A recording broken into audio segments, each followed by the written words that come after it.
Meet Berries, the AI-powered scribe that writes your therapy notes for you. Secure and private with no recordings stored and EMR ready with one click. Join over 8,000 clinicians, saving time and staying present in sessions. And right now, save $50 off your first month with code TherapyShow50. Berries, so you can focus on care, not notes. Welcome to the Therapy Show with Lisa Mustard, where continuing education meets convenience. Lisa brings therapists practical conversations with expert guests who share tools, techniques, and insights to enrich your practice. Whether you're on a walk, commuting, or cooking dinner, you can earn continuing education contact hours and stay inspired without sitting through endless recorded trainings. Visit lisamustard.com to join the CE membership and keep your professional growth as seamless as your favorite podcast. Hey friends, welcome back to another episode of The Therapy Show. I'm your host, Lisa Mustard, and this week's guest is Dr. Tobin Richardson. Welcome to the show, Tobin. It is awesome to have you. Yeah, I'm so excited to talk to you. Thanks for having me. Yeah, you're welcome. I'm excited to talk to you because you are another continuing education creator, and I would love for you to share with our audience, like how this started for you, why you decided to do this, we'll get into all of this, you guys, like all the details, because I know a lot of people out there want to do what you're doing and what I'm doing. So I think it'll be really cool to give behind the scenes of what it's like. So I'm going to stop talking and let you share your story and how you got here and your why for doing this.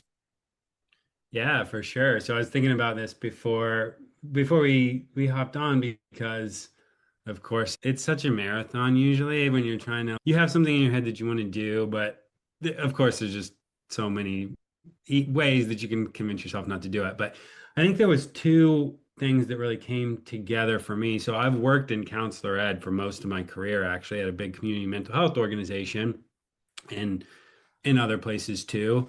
And so the first thing that I think happened was I've always just had this sense of, I think we can be doing continuing education better as therapists. Like I heard so many people tell me in one way or another, I get CEs because I have to for my license. And then I look elsewhere if I actually want to learn about something, which I'm just like, that's not the way this was designed to be, but I get it. So I was just always on that side and kind of thought, surely somebody's going to do this better. People have to be thinking differently about this. And that thought had been festering in me for a long time. Separately, I got really into like podcasting. A lot of people would say probably like 2016, 17, 18.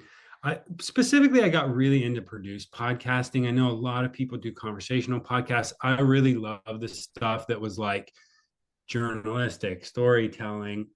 And I was like, it's a cool form of media because you don't need a huge studio. You don't need tons of money to do it. So I started actually just experimenting with making other types of journalists. Just I'm really interested in this topic. I'm going to dig into it and try to like create content around it. And I think it was 2019. I had this interesting like merging of those two worlds where what used to be one of my very favorite podcasts that was really well done, called This American Life. A lot of people heard about it, did an episode on cognitive processing therapy. I remember seeing that and being like, what? That's crazy. Just working in the field, because I was always just really excited for the stuff they released. Listening to it, immediately thinking, I've not had a better formal educational experience in an hour than I just had in this hour. Was really excited to use it, felt like I knew how to use it. Pretty quickly thought I was ingrained enough in the bureaucracy of the CE world to know like what you could and couldn't do to count for CEs, and knew that there would be nothing preventing some of that, if you did jump through the right hoops, from counting for CE credit. So it was like a before and after moment in my career. I was just really lucky to be like in a space where I could test that. Like I was already creating content for a lot of therapists. So was like, I'm going to try this, see how it goes. Early stuff that I created was horrible, but still, when you offer CE credit, you have to get feedback on everything. It's kind of part of the process.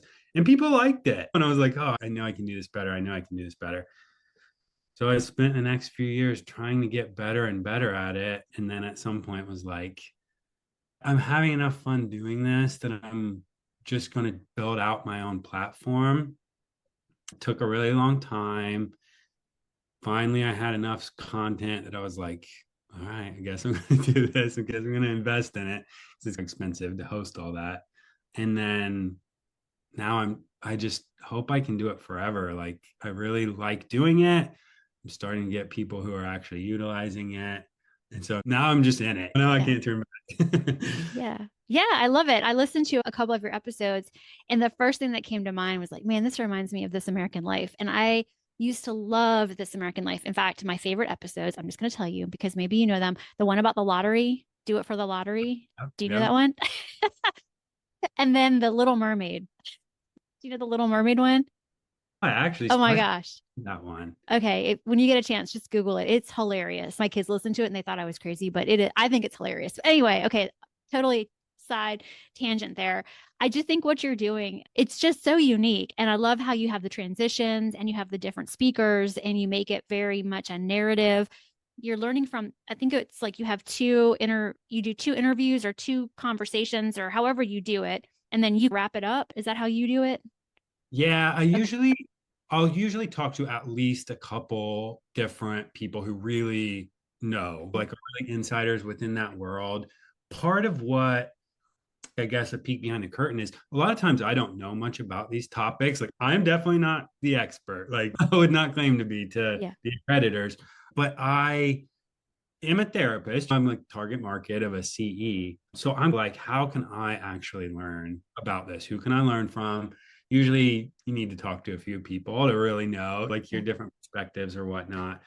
And then I try to put that all into a 30-minute piece that represents like the way I'm walking away from an understanding of the content. Yeah. Yeah, it's really cool. So each one of your episodes counts for a half a credit hour. Is that right? So each one is coupled with within the LMS a takeaway packet. Oh, okay. 3,000 word packet. So every topic with the combination of those things counts as an hour. Oh, nice. So you're doing it a little bit differently. Okay. Because I'm comparing it to what I do. And I'm like, always, what are other people doing? So you've got the 30-minute audio, and then behind your paywall, in the learning management system, you have you said 3,000 word. Yeah. So that gives you the other half credit. Yeah. For those listening, if you're wondering how does this all work, this is CE technical speak. So if you talk for 60 minutes or you have audio content for 60 minutes, that gives you 1 credit hour. If you have 6,000 words, that's 1 credit hour. So what you're doing is really cool and really unique. So anybody can listen to your content 30 minutes, but to get the contact hour, they got to log in, and so smart. That's really unique. I like that. Cool. Yeah. I felt like that was the right, having some combination so they could have something you can take away. You can print those packets. You can actually get to them without logging into the platform. It's difficult. And I don't really know why anyone would do that, because at that point, just log in and get to see if you didn't need to see. Yeah. Yeah. And I like that. I think some people don't necessarily need the CE, or maybe they're just really curious about what we do as therapists and what they want behind the scenes. So I think that's great. I think it's really unique. And so tell us a little bit about how many courses you have and how it's free for therapists. Like how do you do that? Yeah, for sure. Are you tired of sitting in front of the computer to watch hours and hours and hours of recorded trainings so you can get your continuing education requirements fulfilled? Look, I was, and I decided to do something about it. I have created convenient on-the-go learning that's completely audio-based. I call them pod courses. Well, what's a pod course? Think of it as a hybrid between a captivating podcast and a self-study course tailored for you, my perpetually busy counselor friend. In my pod courses, you can explore subjects like addiction issues, ethics and values in counseling, holistic approaches, and much more, all while you're on the move. Whether you're commuting, jogging, relaxing at home, whatever, pod courses blend your favorite podcasts with enriching self-study courses, perfect for those always on the go. How it works. So tune in anywhere, anytime. Enjoy the pod courses on any device, wherever podcasts are available. Quiz yourself, solidify your understanding with a brief quiz after each pod course. Then, last but not least, certify your smarts. Achieve a score of at least 80% to receive a certificate of completion. If you're curious to learn more about my pod course offerings, head to the link lisamustard.com/pod courses, or just click the link in the show notes. Pod courses are brought to you with pride by Mustard Consulting LLC, your trusted NBCC ASEP provider. For sure. So there's 25 right now, 25 1-hour courses with several other in development.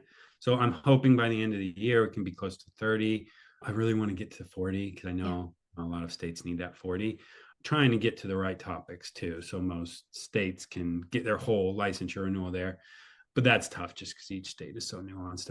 Yeah. But so the way I'm keeping it free is right now incredibly sustainable because I haven't recouped a dime, and it's expensive. It's really, even from knowing the world, it's just like anything. You get into it and you're passionate about it, and you're like, I cannot do this topic justice without this thing it costs additional money. But my plan all along has been to pay through advertisements on the podcast. So the podcasts are on Spotify and Apple Music. And I think I'm getting close to there. I'm really, as long as I can break even, I'm good. Like I am still doing this as a side gig. So hopefully that's my goal within the next, by the end of the year has always been my goal. I'm getting close, but I think hopefully I'll get there. And yeah, like my theory is I would rather pay for it through advertisements. I think most therapists would too, rather than like having to enter your credit card. Yeah, no, I get that. I think that's a lot of, it's tough because you're putting all of your time and energy and passion into it. And it's expensive because you have more credentials than I do. So you have NBCC, you have ASW, right? And that's another one. And then do you have New York? I don't have New York. Okay. You have NADAC, the Addiction Professional Organization. So yeah, it is expensive. Yeah. And just to give people out there who are either customers of yours or therapists who are thinking they want to get into this, isn't it like, I can't remember how much I paid. Is it $800 to apply to NBCC? It's $800 to apply. And then every year it's a $300 renewal fee. So it's not cheap at all. And I'm guessing you had I don't know what the social work one is. It's probably about the same or around there. Yeah. And then you have the renewal fee every year. And then you, on top of that, have your learning management system fee. Which one do you use? I use one called Talent LMS, which is, it's not fancy, but it does what you need it to do. Yeah. So you have that. And then depending on, there's so many variables that go into these LMS softwares, like, because you can spend weeks listing out the pros and cons of all of them and then trying to decide which one you go with. If you don't know until you get into it and how many customers you have, because a lot of these programs are like based on how many customers you have. And then on top of that, you're producing your podcasts. On top of that, it's a lot. It can cost a lot. Do you take any tips, or if you guys want to buy me a coffee or Patreon or any of that stuff? I don't right now. It is another option if the sponsorship doesn't come through. Okay. I may have to start thinking creatively about how to keep it sustainable. Right now, no. I am hopeful that I'll be able to recoup costs. So we'll see. Okay. So tell the listeners out there how you market your courses, and I always go back to, and I talk to therapists all the time. Like I've had a couple consultations recently with therapists who want to get into this, what we're doing. And that's the question they always ask is, what do you do? How do you market these once you get it going? And I'm always like, that's the trick. That is the big $1 million question. So what are you doing right now? And it's incredibly hard. It's given me this whole new appreciation for salespeople. And I know that's not what I think of myself as, but when you're trying to market your product, it's impossible not to feel like that. Hey, look at me. I'm doing this thing that I want you to pay attention to. It's really hard. I think we're overexposed to advertisements. I think especially as therapists, it's just, I don't know. People are trying to sell us stuff and it's just a lot of scams out there. So I face a lot of that, especially with the free thing. I think people's just spidey sense goes up. Free, nope, this can't be legit. So honestly, I don't have a great way. The way entirely I've tried to market is through Facebook groups. I've had a couple I don't know, influencer in the therapist community who've really supported what I've done. And that's been super helpful, I think, to add to the legitimacy. Like I was able to convince them it really is legit. Let me explain to you how I'll have this conversation. And then they've helped me. I think it's hard though. You really have to, I've really had to humble myself in realizing people have really different preferences. This is like my thing. I always wanted this to exist. Of course, I'm extremely excited about it. Not everybody is. It's been interesting to me. A lot of therapists want just like more formal, what I think of as lecture style. And I say that with a negative connotation, but some people like that's their preference. They want that more formal thing. And I'm like learn to be humble about that and say, for those who it's what they're into, if you can help me spread the word, that'd be great. If it's not your thing, that's understandable. Yeah. Yeah, I know what you mean. I've gone through that too. It's not for everybody. I don't cover all the topics that you need for your license. And there's a number of reasons for that, but you have to go after and do what you enjoy doing. And I really see this as a creative extension of our work because I think I needed a creative outlet being in therapy all day, every day. And I needed a creative outlet. I don't paint, I don't draw, I don't sing, I don't play an instrument, but I love storytelling and I love talking to people and I love a challenge. And I thought, man, I think that could be it for me. And it really does turn into you become an expert in what you do. And it's going to be for some people, but it's not going to be for others. And there's so many therapists and social workers out there that need CEs that you're going to be for the right person. So I think it's really cool what it is that you're doing. Do you have an email list that you market to? No, I have. So like I have now the users in my platform, but I don't have, like I don't Okay. do any type of like ongoing like email Okay. marketing. Okay. Okay. Cool. I was just thinking if people wanted to join your list, what your episodes are, just so they could be on your list. Because I love to listen to podcasts too, but I can't listen to everything because I don't have enough time in my day. But if I got an email from you saying, hey, this new CE is about X, Y, and Z, I would make time to. So I Yeah. don't know. Something just Yeah, to consider. probably the best way for people who are interested in that is I try to keep all that stuff updated on the Instagram page. Like I think of it a little bit like a email list because it's gained a decent number of followers. I think of people who are on the platform. You can see there if there's been a new course released. It's tough to do all this as a one person initiative. It's another thing I've realized. Like I'm not good at some of the business marketing side of it. So there'll be room to grow for sure. Yeah. And I think I've had to learn how to become a marketer too. And it's just me doing all of this as well. And I know what that feels like. And some days is, oh, I'm so tired. I don't want to get on social media. But it's like the next thing, just take the next step. And I really think this is just me. And I know that I just keep going back to bringing up some tips because I know there are lots of people out there who do want to do what it is that you and I are doing is connecting with other podcasters because you're going to hit, your reach goes out there more and more. And podcasting is very searchable now. So when you go to Apple Podcasts and you type in continuing education counselors or therapists, someone's going to pop up. It might be me. And then, hey, there's an interview with you, and that's going to lead them to you. So it all takes time to grow those like different reaches or outreach, but it does come back to you.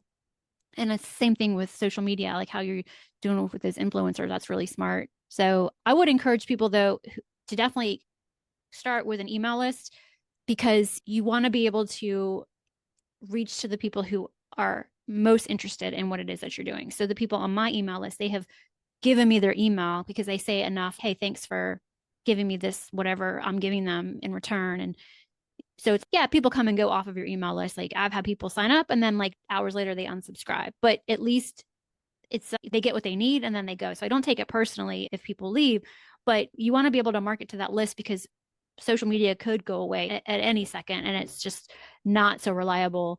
And I think a lot of people are just not on social media maybe as much as they used to be.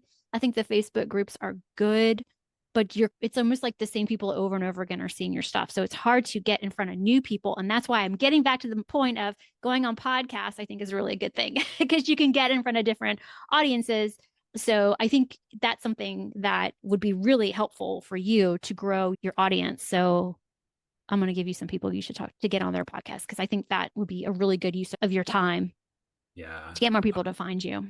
Yeah. Yeah. Thank you. That's what I need. It's like, it takes time to get connected with the right Yeah. people who, and I'm just not there yet. I'm still Yeah. like my own silo. Yeah, no, I know exactly what you mean.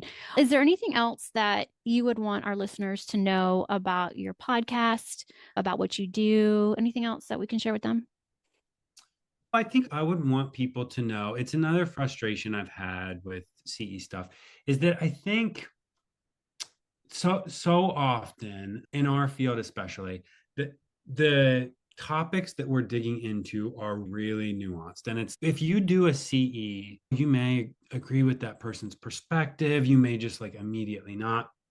I think there's a huge market, there's a lot of energy around thinking differently and respecting like a lot of different perspectives. And I know that we don't always see that side of it, Yeah. but it's been a lesson I've learned just through this project. There have been a lot of topics that I've been really scared to dig into. I would say an example is incel culture. I found that to be a very interesting topic. I was worried about covering it because I just thought, how are you not going to make people upset? You can't cover this. And it's just like one of those topics that feels like there's so much like cultural fuel being poured onto. I have been shocked by, because we get evaluations from every single person who completes a course, how often people appreciate that. Yeah. Thank you for not thank you for trying to talk about this in a nuanced way. Right. Actually, the topics that I have gotten the best evaluative feedback on are almost always topics I was scared to cover. I don't know Yeah. if you had that experience too, but that's just another thing I would encourage people. If you feel like there's a topic that therapists need to know about, but you're scared to dive into it for whatever reason, do it, because I just think you'll be surprised how much people appreciate it.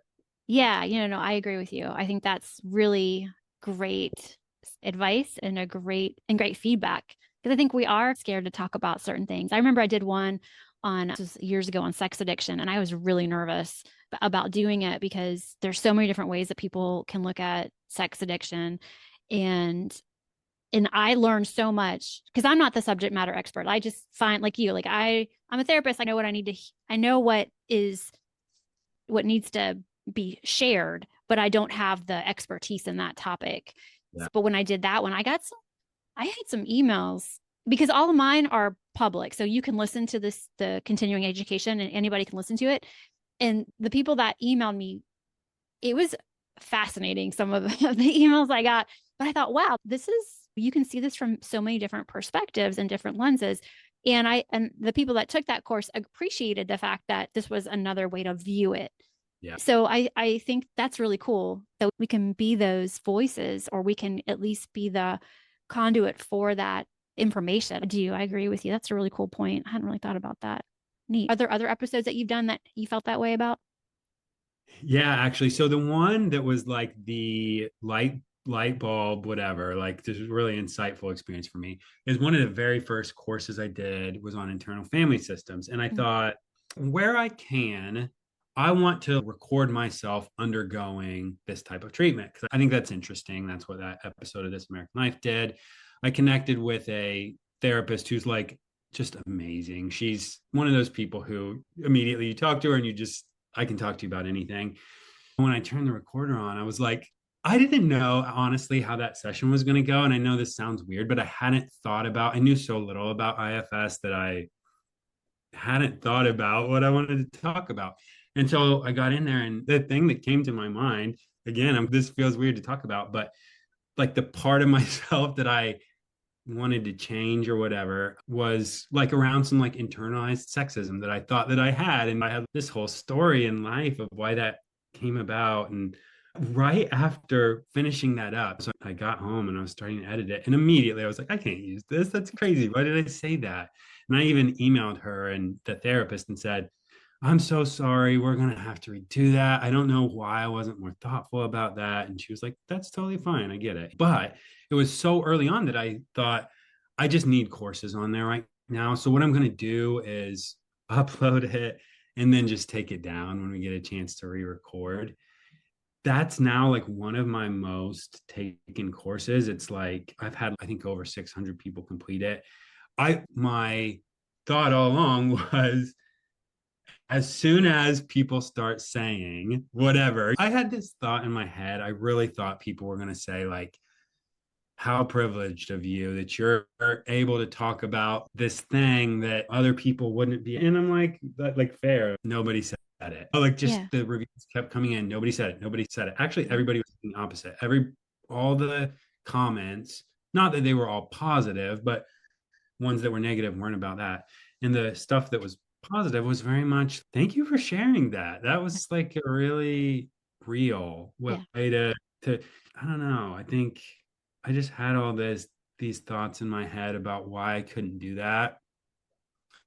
The exact same thing happened at another really. I did one on the ethics of insurance reimbursement, which is obviously a very touchy subject. And one of the subject experts was not like pro insurance companies, but was talking about it in a very nuanced way. There's a lot of reasons why we can't just blame this whole mess on insurance companies.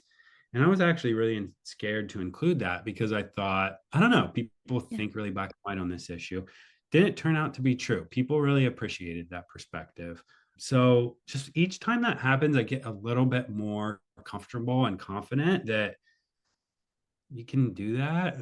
Yeah. There's another one, but my favorite course that I've done so far, which is not, the story is totally different, but I lost my dad last year, and I wanted to do one on grief counseling. I was like, I'm gonna try. I'm just gonna turn a recorder on, and of course I talked to the therapist about that, and that's a weird conversation to have because ethics can get tricky there. But it was so cathartic. I still sometimes just listen to that one, like, Yeah. I don't know if that one would be quite as, it's hard for me to evaluate how other people would feel about that one. But to me, it's like telling my story about losing my dad. And I had a hard time doing that. So being Yeah. able to Sure. kind of have that creative outlet, like you said, I so relate. Yeah. Don't think of myself as artistic. I don't paint. I'm not a musician. It's such a cool creative outlet for me that it really has never felt like building CE courses.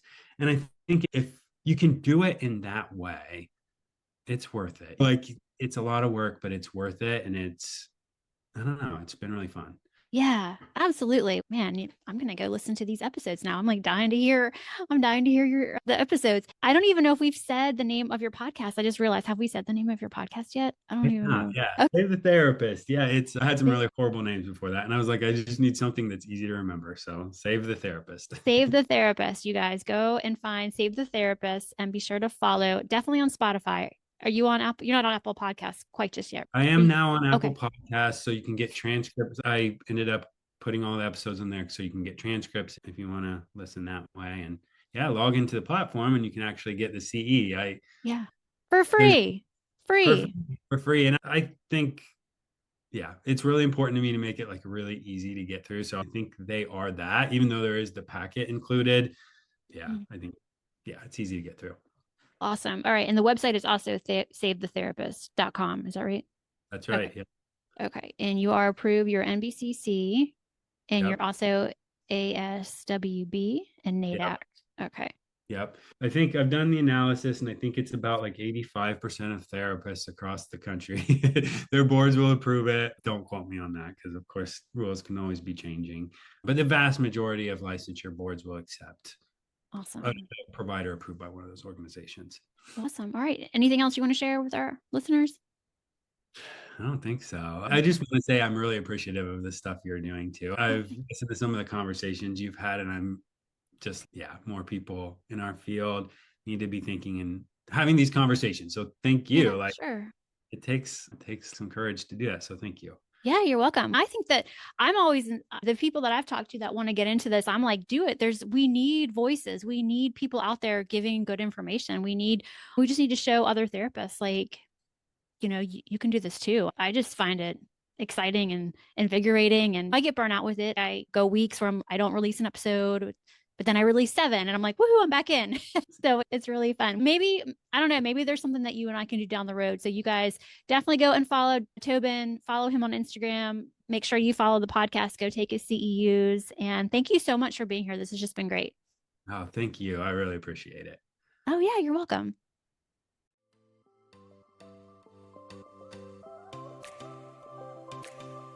Please note that the Therapy Show with Lisa Mustard is for informational and entertainment purposes only, and not a substitute for professional medical or mental health advice. Always consult with your therapist, doctor, or physician before implementing any suggestions from the show. The Therapy Show with Lisa Mustard is edited and engineered by Chelsea Weaver. If you're looking to start a podcast or ready to take the editing off of your plate, be sure to visit chelseaweaverpodcasting.com. Well, that wraps up another episode of The Therapy Show with Lisa Mustard. I know there are hundreds of thousands of podcasts out there, and I'm thankful you've chosen to listen to mine. Be sure to visit lisamustard.com to access the show notes and discover all the pod courses and other continuing education offerings. And I'd be grateful if you subscribe to the show. Thank you.